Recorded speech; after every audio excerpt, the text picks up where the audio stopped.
네, 국내 코로나19 확진자가 추가로 179명 늘어난 7,313명으로 집계됐습니다.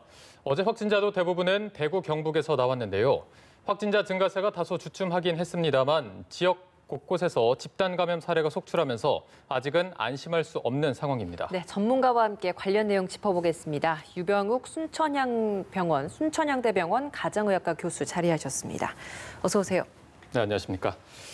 지금 이 시각 기준 확진자 7,313명이 됐습니다. 지금 증가폭을 보면 179명으로 다소 줄긴 했고 앞선 정부 브리핑에서도 안심할 단계는 당연히 아니지만 전국 확산세가 없고 방역만 통제가 강화되고 있다 이렇게 밝혔는데 현재 상황 어떻게 진단하고 계십니까? 저는 그 바로 앞에 나왔던 소식과 같이 팬데믹에 준하는 상황으로 지속적으로 관찰해야 된다고 생각합니다.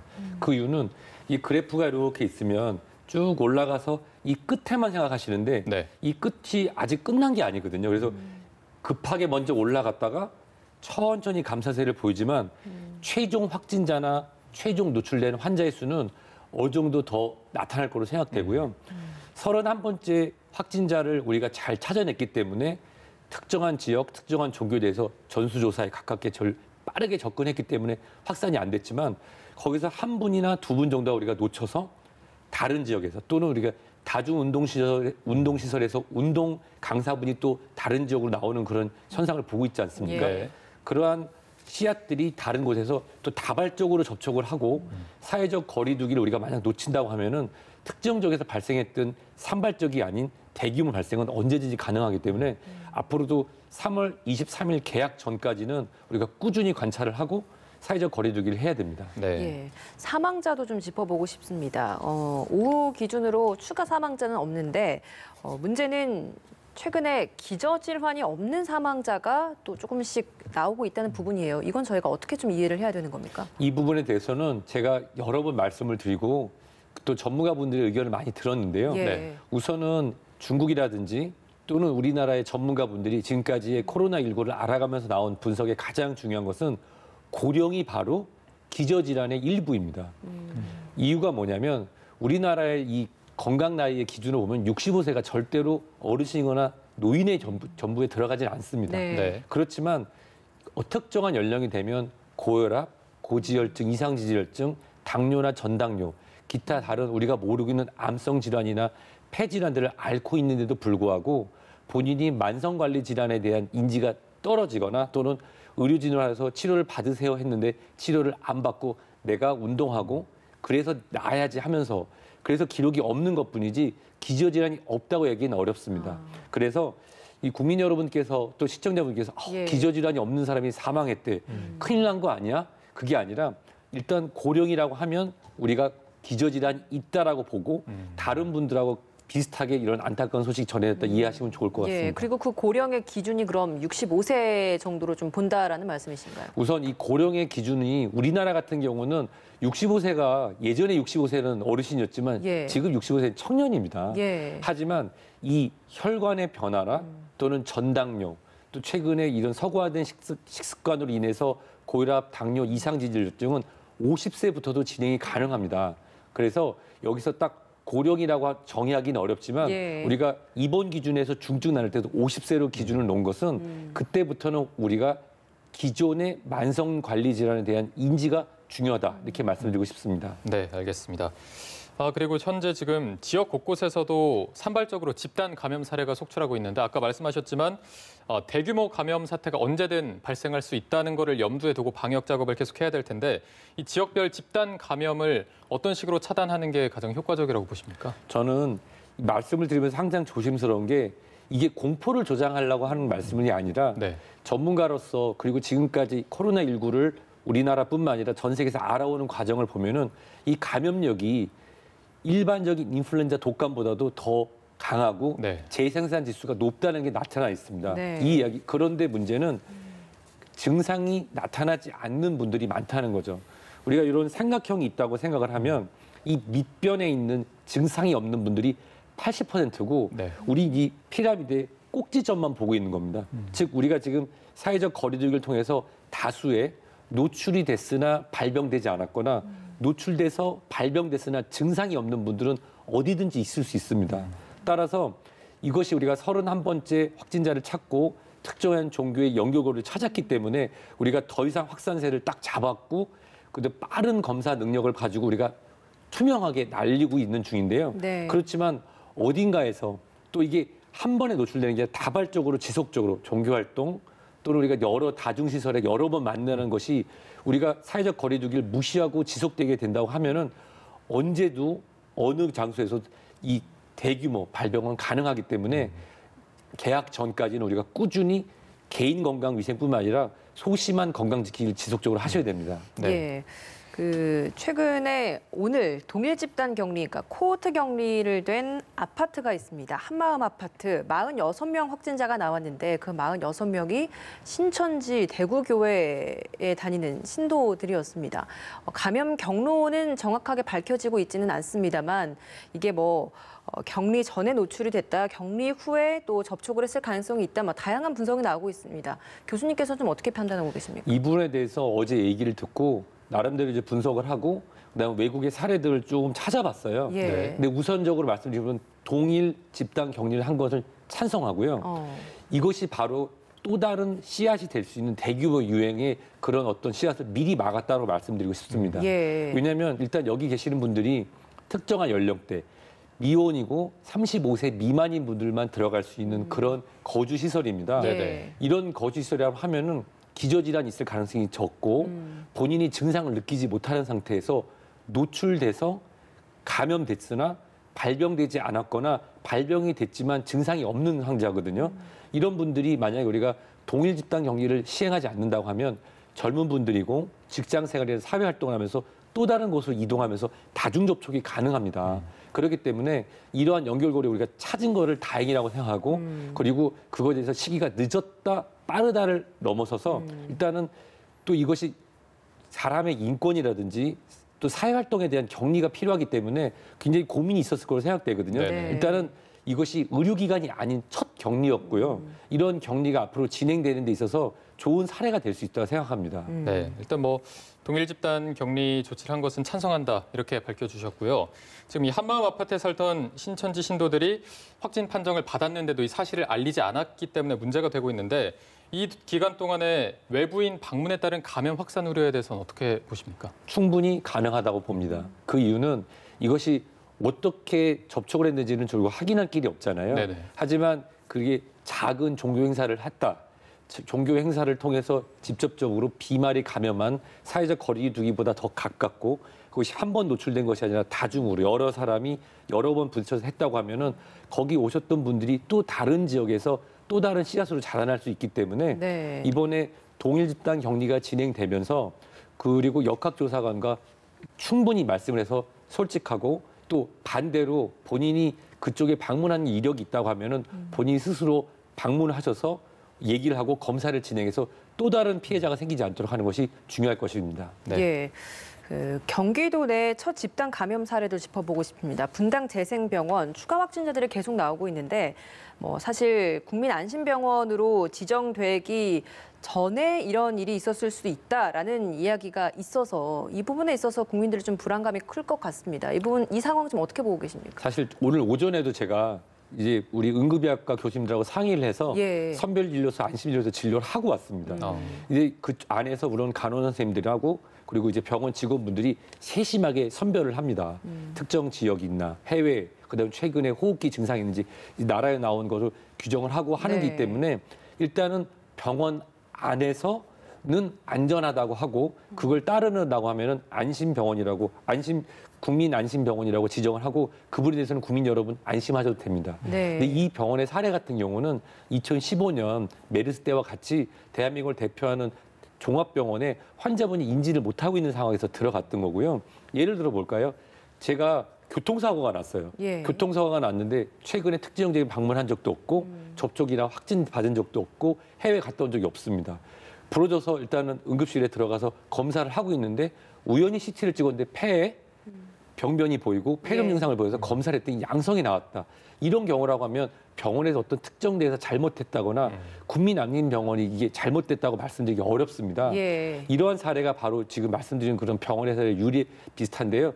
예를 들어서 오늘 오전에도 항암 치료를 받고 있거나 지속적으로 병원을 다니시는 분인데 응급 상황이 발생해서 병원에 오셨어요. 오셔서 특정한 상황도 없고 우리가 말하는 그런 어떤 가이드라인에 들어가지 않는 분이어서 일단 응급실을 모시고 환자를 치료 중에 환자가 의심돼서 검사해서 양성이 나왔다고 하면은 이거는 국민안심병원의 어떤 잘못된 것이 아니라 어쩔 수 없는 상황인 것입니다. 네. 그리고 그런 상황에 대해서 병원에서는 적절히 조치를 하고 또 역학조사를 통해서 CCTV나 환자에 접촉했던 의료진들을 격리하는 과정을 하고 있기 때문에 일단은 내일 또 월요일이 되지 않습니까?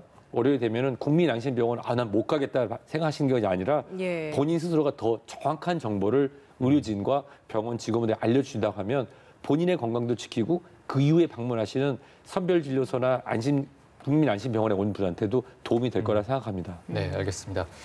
그리고 현재 지금 또 논란이 되고 있는 부분이 무증상자 또 환자가 한 명 추가로 발생한 건데 광주에서 2주간의 잠복기를 넘겨도 발열이나 몸살 이런 증상이 없었습니다.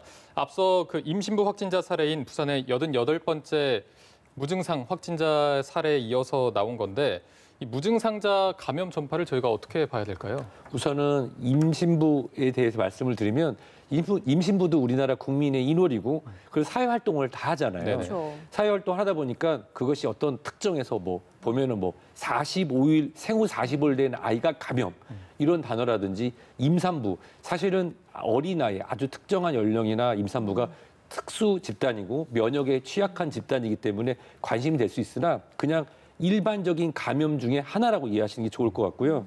그리고 우리가 잠복기라고 하는 표현을 쓰는데 사실 우리가 코로나19에 대해서 아직 공부를 더 해야 됩니다. 네. 어떤 집단에서는 8일이다. 어떤 기관에서는 2주가 넘어서 더 격리를 해야 된다 하지만 네. 일반적으로 우리가 메르스의 경험을 바탕으로 2주라는 그런 단어를 썼어요. 네. 예를 들어서 우리가 2019년 3월 8일이다. 1년 전 오늘인데 우리 중에서 똑같이 식사를 하고 회사를 다니는데 같이 한 3, 4일을 같이 일했던 거죠. 근데 3, 4명은 감기에 걸려서 심하게 앓았지만 나머지는 감기에 앓았지만 그냥 일했죠. 그리고 2주가 지났습니다. 이게 바로 무증상 노출 후 감염자일 수 있는 겁니다. 코로나19는 지금까지 알려진 바에 의하면 젊은 군, 면역이 좋은 군, 취약계층이 아닌 경우에는 증상이 없이 그냥 지나갈 수도 있고 그것은 이미 격리 해제가 됐던 많은 분들 통해서도 알려져 있기 때문에 이렇게 이해하시면 좋을 것 같아요. 주변에 있는 분들하고 사회적 거리를 둬야 되는 것이 건강하신 분들은 본인이 감염된 상태에서 증상이 없지만 충분히 노출을 시켜서 다른 분에게 감염시킬 수 있습니다.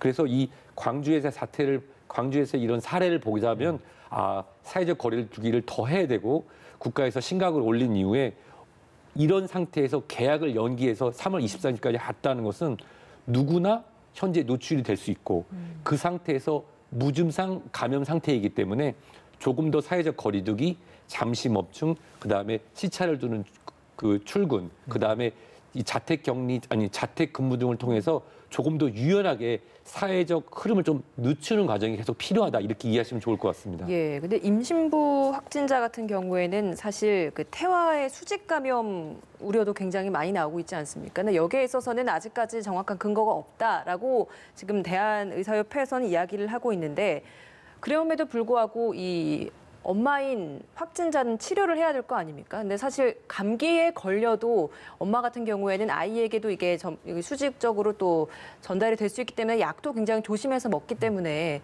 치료를 이런 산모 같은 경우에는 어떻게 해야 되는 겁니까? 사실 이 임신과 출산이라고 하는 과정은 단순히 여성, 임신부뿐만 아니라 가족 내에 모두 관심사고 걱정이 많습니다. 예. 사실 의료진들도 본인이 임신을 하면 본인이 알고 있는 의료직이 생각이 안 난다고 하는 게 정말 솔직한 심정이거든요. 그렇지만 지금까지 미국 CDC 질병관리본부나 WHO 그다음에 여러 가지 감염학회에 나와 있는 그 논문들을 그리고 보고들을 제가 쭉 보고 왔는데 예. 수직 감염에 대한 작은 사례도 없었습니다. 일단은 2015년 국내 메르스 때도 임신부의 메르스 감염 사례가 있었지만 안정적으로 출산을 했고 그 아이와 어머니 모두 다 건강하게 지금도 살고 계신데요. 지금 이 수직 감염이라고 하는 것은 우리가 출산을 할 때 혈액 등으로 인해서 체액 감염이 되는 건데 네. 이 코로나19는 호흡기를 통한 감염입니다. 나중에 이제 출산 전후를 해서 이 어머니의 호흡이 비말이 아이에게 직접 전도되지 않고 또 의료진들도 그것에 대해서 안전한 방안을 마련될 거라고 생각이 되고요. 그리고 이 수직 감염 외에도 궁금한 게 그럼 모유수유를 해도 되는지. 그 부분인데 모유나 또 직접적으로 감염된다는 증거가 없습니다. 그 단례가 뭐냐면 예를 들어서 연인들끼리 키스를 했을 때 코로나19가 감염이 되느냐. 이 입은 소화기입니다.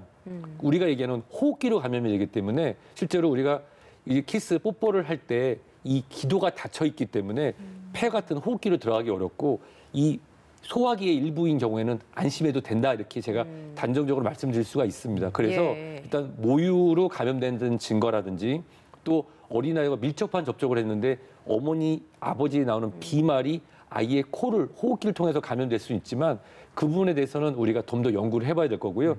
또 임신 중에 발열이 난다. 사실 임신 초기 3개월에 12주에는 모두가 다 두렵고 어려운 것이 많습니다만은 예. 우리나라의 이런 산부인과 선생님들, 산부인과 교수님들 그리고 감염내과에서 나오는 안전한 약물로 발열을 조절을 한다고 하면은 일정 기간을 기난다고 하면은 특별히 임신 중에 문제가 생길 가능성은 적다고 하는 것이 미국 질병관리본부의 연구 자료입니다. 예. 네. 그리고 또 면역 체계가 약한 사람 하면 또 소아 환자, 청소년 이렇게 꼽을 수 있을 텐데 의료계가 이 부분에 대해서도 관리 지침을 내놨는데 이게 어떤 내용인지 한번 짚어주시죠. 우선 어린이 같은 경우는 이 면역체가 아직 다 발전되지 않았기 때문에 이 면역 회피 또는 면역 지나간다는 효과를 말씀을 드립니다. A형 간염을 제가 예를 들어 말씀드릴게요. A형 간염은 보통 음식물 또는 이제 분비물도 많이 감염이 되는데요. 이 A형 간염 같은 경우는 어린이들이 감염이 됐을 때는 가볍게 앓고 지나가고 면역이 획득되는 것으로 지금까지 연구되어 있습니다. 오히려 15세 이상, 35세 미만의 젊은 군이 A형 간염에 노출이 되면 치명적이거나 아주 큰 후유증이 남긴다고 얘기했는데 이것이 바로 일반적인 나이에 따라서 즉 코로나19는 지금까지 한 번도 나타난 적이 없었던 바이러스이기 때문에 어린이의 경우에는 가볍게 앓고 지나가거나 또는 무증상인 경우가 많은데 청소년인 경우에는 그 발달 단계와 본인의 면역 형성에 따라 다르죠. 예를 들어서 중학교 3학년인데도 어떤 중학교 3학년은 조금 발달 중이고 어떤 중학교 3학년은 발달이 많이 진행되어 있기 때문에 성인에 준한 면역체가 있다고 봅니다. 그렇지만 청소년들한테는 제가 이렇게 말씀드리고 싶어요. 네. 지금 학교를 안 가고 있지 않습니까? 학원도 가능하면 등원 안 하는 쪽으로 얘기하고 있는데 이런 또래 집단들이 뭉쳐서 또 다른 감염이 될 수 있다는 것입니다. 본인들은 가볍게 앓고 지나가거나 무증상이 될 수 있지만 본인들이 PC방이나 다중이용시설에서 개인위생이나 사회적 거리 두기를 충분히 하지 않은 상태에서 본인이 또 다른 감염의 첫 번째 환자가 되면 그 상황으로 본인이 사랑하는 할머니, 할아버지 또는 본인이 봉사하는 지역에서 또 다른 나쁜 소식이 들릴 수 있기 때문에 네. 청소년 여러분들도 거의 성인에 준해서 활동을 하고 있습니다. 네네. 그렇지만 사회적 거리 두기에 같이 동참해 주셨으면 하는 마음입니다. 네. 예. 내일부터 마스크 오부제가 본격적으로 시행됩니다. 한 사람당 일주일에 2매만 구매할 수 있기 때문에 한 장을 가지고 최소 3, 4일 정도는 사용을 해야 합니다. 때문에 그 한 장을 잘 사용하는 방법을 좀 익혀둬야 될 것 같거든요. 이 부분 좀 설명 좀 해주시죠. 저도 하루에 하나, 그것도 KF80이나 KF94가 아니라 덴탈 마스크라고 하는 필터가 없는 걸 쓰고 진료를 합니다. 네. 물론 안심 진료소 들어갈 때는 완전 방역을 하죠. 아침에 출근하면 환자분 모시기 전에 새 거를 착용하고 그걸 하루 종일 쓰고 버스로 퇴근하고 집에 와서 앞면이 만지지 않은 상태로 걸어서 말립니다. 그리고 아침에 그걸 쓰고 출근을 하고 아침에 또 병원에 와서 새로 갈거든요. 네. 근데 저 같은 경우는 하루에 하나를 목표를 하고 있는데 예를 들어서 외출이 잦지 않거나 또는 다중이용시설에서 근무하시는 분이 아니라고 하면은 이 앞면을 사실은 이 현재는 마스크를 이렇게 이해하시면 좋을 것 같아요. 이 코로나19를 우리가 모를 때는 KF80 이상, KF94를 꼭 써야 해서 필터를 통해서 바이러스가 통과하면 안 된다고 하지만 우리가 지금 많이 알아는 게 손 씻기가 더 중요하고 마스크를 착용함으로써 코와 입을, 얼굴을 만지지 않게 하는 용도가 더 강합니다. 따라서 지금 사실 우리가 매일 갈아 쓸 수 있다면 가장 좋지만 그런 상황이 해소되기 위해서 기다리는 마저 하면은 하루 사용해서 바로 버리는 것이 아니라 노출이 네. 많이 되지 않다면은 이것이 앞면을 접거나 하지 않고 잘 걸어서 말리고 다음날 사용하시면 좋고요. 또 직장인분들 이런 질문을 많이 하세요. 아니 밥 먹을 때 마스크 쓰고 밥 먹을 수는 없지 않습니까? 그렇죠. 그래서 마스크를 쓸 때는 제가 종이 상자를 갖고 다니라고 말씀을 드리고 있어요.